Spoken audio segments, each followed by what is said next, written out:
The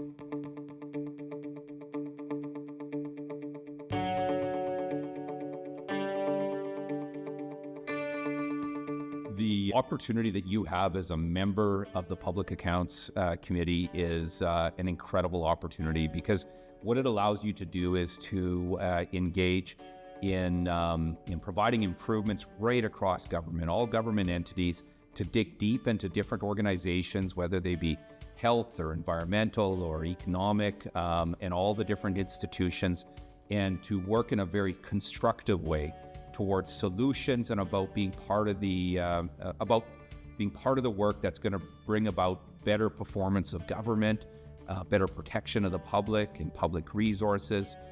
These are things that the public cares about. It's a wonderful opportunity for an MLA to gain deep understanding of all functioning of government, and then to provide leadership and service towards better outcomes that your constituents will be thankful for and that they deserve.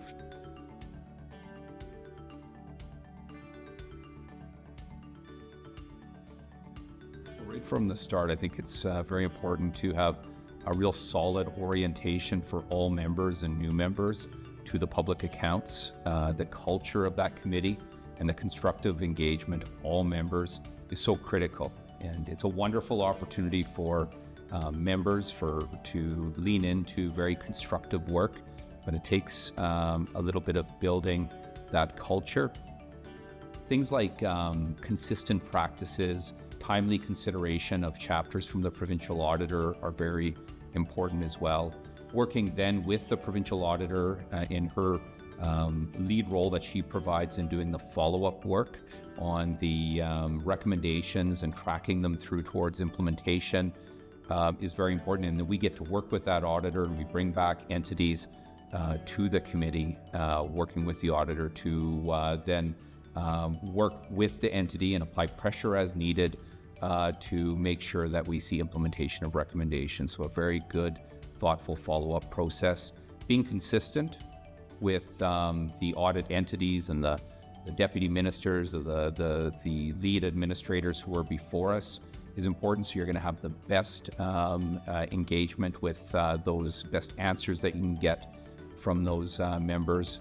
And something we've found as a committee has been really helpful is a status update process that we've instituted over the last number of years, which has very clear responses from the audit entity a few days before we're going into the committee being provided to us, that lays out the actions that have been taken to implement the recommendation, other timelines towards implementation. It really allows members to be very focused in their questioning and very efficient as well in making sure that we can kind of get to the heart of the matter and address some of the gaps that exist.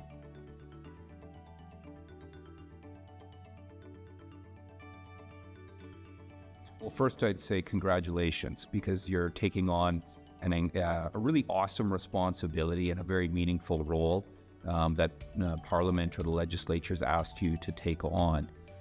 I would urge members to work with their committee and other resources like those through the CAAF to really gain a solid orientation and to seek additional resources as needed through CAAF or through your committee clerks and your chairs. And then to engage in that work with pride and dig into it in a constructive way. It's something that your constituents will be very proud of when they see you in action, doing something that has real purpose, something that will work to improve transparency and accountability in government performance and protection of people and dollars. This is very important work that you've been tasked with. So be proud of that work. This is a very important committee. And whether you're a member from the opposition or a member from the governing party, engage in this work in a constructive way, because that's how this committee works.